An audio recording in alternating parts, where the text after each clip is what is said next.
प्रिय छात्राओं, आज हम वही क्लास को कंटिन्यू करते हैं। तो जैसा कि हमने देखा था कि लूथा विश का मॉडर्न एंड आयुर्वेदिक एस्पेक्ट लगभग हमने काफ़ी कवर कर लिया था। तो मॉडर्न में थोड़े से कुछ पॉइंट रह गए थे, आज हम उसको फिनिश करेंगे। तो देखिए, इसका है टाइप्स ऑफ बाइट्स। आज हम लूथा के मॉडर्न पोर्शन में चल रहे हैं कि ये कितने प्रकार से काट सकती है, तो हम उसको समझते हैं थोड़ा सा। At the point when an arachnid chomps the two section of every chelicera meet up like a collapsing blade। जैसे कि स्ट्रक्चर हमने देखा था कि उसके माउथ में दो पार्ट निकले रहते हैं, तो वो उसको चेलीसेरा कहते हैं और ये चेलीसेरा ब्लेड की तरह काम करते हैं। And when making a risk show और रियली प्लानिंग टू निबल, और ये जब काटते हैं किसी पे तो उसी के लिए प्लान करके कि कैसे चेलीसेरा से काटना है वो डिपेंड करता है। The insect will likewise open the ease of the teeth. यहाँ ध्यान दीजिए, इंसेक्ट जब काटने के में रहता है तो वो open the ease of teeth, teeth का किनारा उसने ओपन किया with the basal segment of chelicerae. Chelicerae के बेसल सेगमेंट, जहाँ से चेलीसेरी जुड़ा रहता है उसके वहीं नीचे से वो ओपन किया उसने। And furthermore open the ease of the basal segment, और इज को ओपन किया बेसल सेगमेंट को विद द सिफेलोथोरैक्स। सिफेलोथोरैक्स तो ये काटने के लिए बताया जा रहा है कि ये किस तरह से काटता है। उसके ईज दांत जो पहने होते हैं और चेलीसेरी जो अटैच रहता है बेसल सेगमेंट से, तो वो बेसल सेगमेंट के नीचे जो है टीथ रहते हैं, टीथ का शार्प एज से वो काटता है। इन द टेरेंचुलाज, ये एक बड़ी भयानक पॉइजनस लूथा है, स्पाइडर है। Tarantula and other mygalomorphae the level division of the tips of the teeth. यहाँ tips of the teeth does not change much, tips of the teeth में ज़्यादा चेंज नहीं होता है। But rather in alternative creepy crawlies the tips of the teeth move separated. ये बता रहा है कि ये सिर्फ टेरेंचुला वगैरह में कुछ में टिप्स ऑफ द टीथ, दांत का अगला भाग, उग्र भाग में कोई चेंज नहीं होता, लेकिन बाकी लोगों में चेंज होता है, बाकी लूताओं में। From one another and in additional hosting, और अदर में चेंजेस मिलते हैं, वह सेपरेट हो जाता है ऊपर का हिस्सा दांत का। In more exact logical terms the chomp component is called either co pivotal और बाई हब। इसको हम को प्रिवोटल बाई हब कहते हैं। The mygalomorphae, tarantula etcetera, creepy crawlies and so forth, ये क्या करते हैं, offer a crow pivotal chomp while the, ये सब लूताओं के नाम हैं जो स्ट्रॉन्ग हैं। Labidognatha sub arrange containing every single other arachnid, for example lycosids, ctenids and most web insect and so forth convey the more typical bi hub nibble. ये बता रहा है कि बाईहब निबल को यहाँ प्रेफरेंस दिया जा रहा है। बाईहब निबल के तौर पर ये जितनी लूताओं के मैंने नाम लिया था स्पाइडर्स के, ये उस हिसाब से काटती हैं।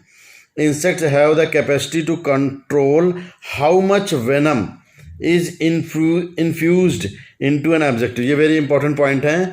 इंसेक्ट के कंट्रोल में, कैपेसिटी कंट्रोल में रहती है कि कितना वेनम, कितना जहर हमें, ये दांत के थ्रू जहर छोड़ती है। हमने लास्ट टाइम देखा था टॉक्सिन ग्लैंड वाला, तो वही टॉक्सिन ग्लैंड की बात चल रही है बार बार यहाँ पर। तो ये जो इसमें कितना वेनम छोड़ना है ये इनके कंट्रोल में है। And change the dose offered by condition, तो किस कंडीशन में कहाँ पर कितना छोड़ना है ये इनके कंट्रोल में, उसी अनुसार ये छोड़ती हैं। At venom cause the arachnid vitality to create, it is profitability to bug not to squander it.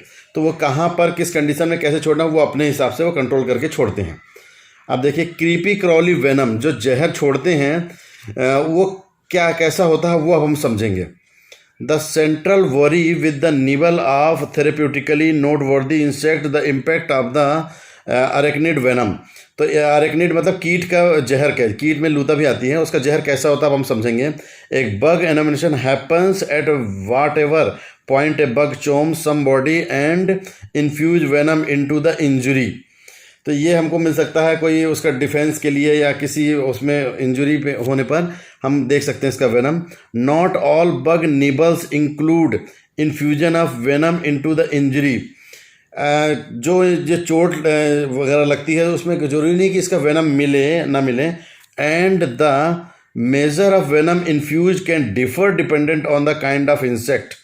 ये बता रहा है कि जब भी हमने ऊपर देखा था कि जो वेनम कितना छोड़ना है पूरा इनके कंट्रोल में है, तो किस कंडीशन में, किस इंसेक्ट में या बग में ये छोड़ रही है, ये उस पर डिपेंड करता है। And the condition of the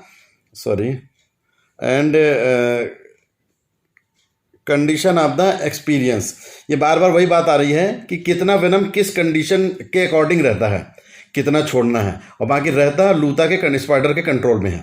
all creepy crawlies are equipped for delivering venom, तो सभी में लूताएं वेनम छोड़ सकती हैं। Except for the hackled circle weavers, ये कुछ लूताएं हैं जो नहीं छोड़ती हैं। हैकल्ड सर्किल वेवर्स हैं, द होलार्क सीडी है, एंड द क्रूड मीजोथेली है, ये नहीं छोड़ पाती, बाकी सब छोड़ती हैं।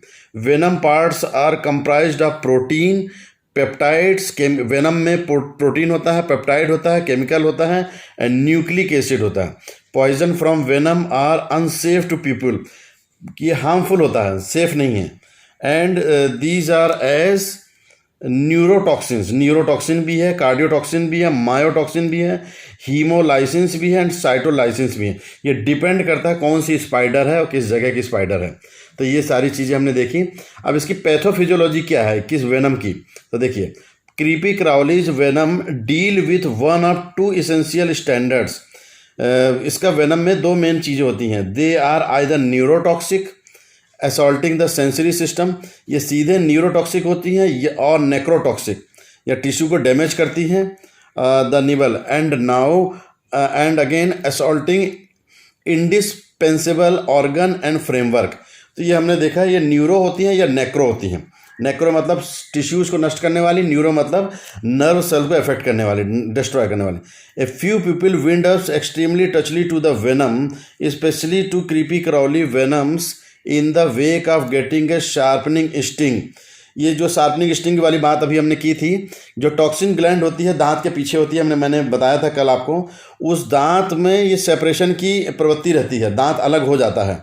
तो ये चेली सेरस से स्टिंग करके और वो दांत अलग करके ये वेनम को छोड़ते हैं। और इन the wake of breathing in dried, और ब्रीदिंग में भी इनमें होता है एयरबॉर्न वेनम भी छोड़ते हैं ये उसी के अकॉर्डिंग है। Such people create hyper sensitivity immunoglobin E, तो ये इसकी वजह से कुछ सेंसिटिविटी भी डेवलप होती है ह्यूमन बीइंग में, इस वेनम की वजह से।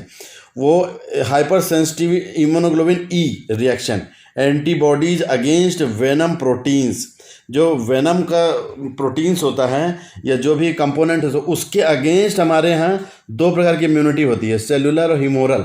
तो ये ह्यूमोरल वाली इम्यूनिटी IgE भी उसके अगेंस्ट डेवलप होती है, instead of the building of the defensive immunoglobin G. कभी इसके अलावा जी के अलावा भी ई कभी कभी ज़्यादा सेंसिटिव ऐसा लोगों में दिखता है। तो ये रिएक्शन हम दे सकते हैं, जो एलर्जिक हाइपर सेंसिटिव रिएक्शन है ये बॉडी में हम देख सकते हैं, पैचेज रेड कलर के पैचेज बन जाते हैं, वो हम देख सकते हैं। वो कितना ज़्यादा बनते हैं उस पर सीवियरिटी डिपेंड करती है। Treatment for chomps relies upon the sort of insect being refer to, ये किसने काटा है उस पर डिपेंड करता है। Most arachnid chomps are safe and will require no medical help. Generally जो हमारे संपर्क में आती हैं हमारे हाउस में या आसपास के एरिया में, ये उतनी खतरनाक नहीं हैं, लेकिन कुछ पर्टिकुलर जैसे टेरेंचुला वगैरह और ये सब हैं जो फॉरेस्ट में पाई जाती है, बहुत ज़्यादा खतरनाक हैं। तो डिपेंड, वैसे अनसेफ हैं बट कुछ पर्टिकुलर अनसेफ हैं। मेडिकल ऐड करना क्या है हमें, keep the guilty party if conceivable, an idea of the creepy crawly would be important to decide the proper treatment. किसने काटा है वो जानना हमारे लिए सबसे बड़ा इंपॉर्टेंट है, उसके अकॉर्डिंग हम ट्रीटमेंट कर सकते हैं या नहीं भी कर सकते, ज़रूरत नहीं है। कीप द पेशेंट और the influence part as still as could responsible by expected. उस पार्ट को जिसमें कहाँ पे काटा है या छोड़ा है जो भी, उसको हम थोड़ी देर तक खुला छोड़ देते हैं। Be that as it may this provide won't be down the earth on the off chance that one is out in nature. इसके बाद है it is then desirable over get the opportunity to help the earliest opportunity regard. हम observation करते हैं जहाँ पे जिस part को काटा है उस पार्ट में अगर कुछ रिएक्शन आता है तो हमें तुरंत सिम्टोमेट्रिक मैनेजमेंट करना है। ईटिंग, ड्रिंकिंग एंड स्मोकिंग और to be maintained and study distance from. ये चीज़ें नहीं करनी है। अगर लूता ने, जहरीली लूता ने काटा है अगर, तो ईटिंग, खाना, ड्रिंकिंग एंड स्मोकिंग नहीं करना है। फिर उसका देखेंगे कॉल फॉर मेडिकल हेल्प, इसके लिए आप हेल्प ले सकते हैं। Keep the patient on his और back with feet raised over whatever remains of the body, पैर को उठाकर हम उसको, पेशेंट को रखना है। Cover with a cover and hold the go to the other side if there should be an occurrence of spreading, तो पैर को उठा के ऐसी पोजीशन में हमें रखना है जहाँ पे काटा है वैसा। लूजन टाइट गारमेंट्स, बहुत ज़्यादा टाइट नहीं बांधना है, थोड़ा सा लूज रखना है। Apply counterfeit breath should breathing stop, और उसका देखना है सांस वगैरह कैसी चल रही है, वेंटिलेशन की जरूरत पड़े उसको मैनेज करना है। Apply pounded ice to the influenced territory, थोड़ा सा हम बर्फ़ का आइस का वो कर सकते हैं यूज़ जहाँ पे अफेक्टेड पार्ट में। The cool retards the venom activity, इससे वेनम एकदम से फास्ट नहीं, तो वेनम एसिडिक नेचर का होता है और हम कूलेंट का लेकर उसको हम थोड़ा सा मैनेज कर सकते हैं, तो वो उतना फास्ट एक्टिंग मूव नहीं करेगा, इसलिए वेनम आइस का हम यूज़ करते हैं जनरली। डोंट, नहीं करना है क्या हमें, use mixed beverage as this could ever cut certain, कोई बीवरेज हमको नहीं लेना है, ब्रीवरेज में बहुत सारी ड्रिंक वगैरह सब आती हैं। Use potassium permanent on the injury, ये हमें नहीं करना है potassium permanent. Cut the injury and use a tourniquet as this could bother nearby impact of the venom, उसको हमको इंजरी को कट नहीं करना है, ये सब नहीं। पर्टिकुलर ट्रीटमेंट, अभी हमने मैनेजमेंट देखा, हम ट्रीटमेंट देखेंगे। डेप्सोन हम यूज कर सकते हैं, कंपोनेंट है। वुड कंटेमिनेशन इज़ अनकॉमन, ये अनकॉमन है, तो जैसा antimicrobials are not prescribed except if there is a valid finding of contamination, जब तक वहाँ पे कुछ इन्फेक्शन या कुछ नहीं हो तो एंटीबायोटिक की जरूरत नहीं है। Studies have indicated careful medication in insufficiency and may intensive result, तो केयरफुल मेडिकेशन हमको करना है। Antidotal proof recommends that utilization of nitroglycerin patches might be powerful in treating, मतलब नाइट्रोग्लिसरीन हम यूज कर सकते हैं इस केस में। और hermit venom is a vasoconstrictor and nitroglycerin causes vasodilation, actually इसका वेनम जो है वैसोकॉन्स्ट्रिक्टर होता है, वैसा को संकुचित करता है, और ये नाइट्रोग्लिसरीन वैसोडाइलेटर है, तो हम यूज कर सकते हैं। नाइट्रोग्लिसरीन का काफ़ी अच्छा रोल है, ठीक है ना। और इसके अलावा एंटी एलर्जिक भी हम दे सकते हैं, उसमें बहुत सारी आती हैं, ड्रग्स आती हैं एंटी एलर्जिक मॉडर्न में, जैसे सिट्रीजिन वगैरह और जो भी है, तो वो भी हम दे, अभी हमने बात की थी IgE का लेवल बढ़ जाता है, उस कंडीशन में हम दे सकते हैं। और neutraliser utilised for killing foundation every coming by Australian red back bugs which are individual from the dark bug gather discovered around the world. It is produced using horse IgG every ampoule contain, ये बताया जा रहा है। Neutraliser भी हम कर सकते हैं, कुछ घोड़े में कर लगाकर कुछ एंटीबॉडी डेवलप की गई थी, उसके आधार पर वैक्सीनेशन हम यूज कर सकते हैं लूता के लिए। ये फॉरेन में है, सिर्फ अपने इंडिया में तो ऐसा कुछ नहीं है, फॉरेन में ट्रेंड है। कंक्लूजन, तो घूम फिर के इसको हम कंक्लूड करेंगे। ये मॉडर्न मैंने बहुत ब्रीफली और सिर्फ ओनली फॉर नॉलेज के लिए बताया था, ठीक है ना। अब इसका हम थोड़ा सा कंक्लूड कर रहे हैं। Difficult to analyse yet once identify we can treat, इसको डायग्नोज करना बड़ा कठिन है, अगर लेकिन प्रॉपर हिस्ट्री है और अगर कुछ है एविडेंस तो उस बेस पे हम ट्रीटमेंट करना इजी रहेगा, इसलिए डायग्नोसिस इंपॉर्टेंट है।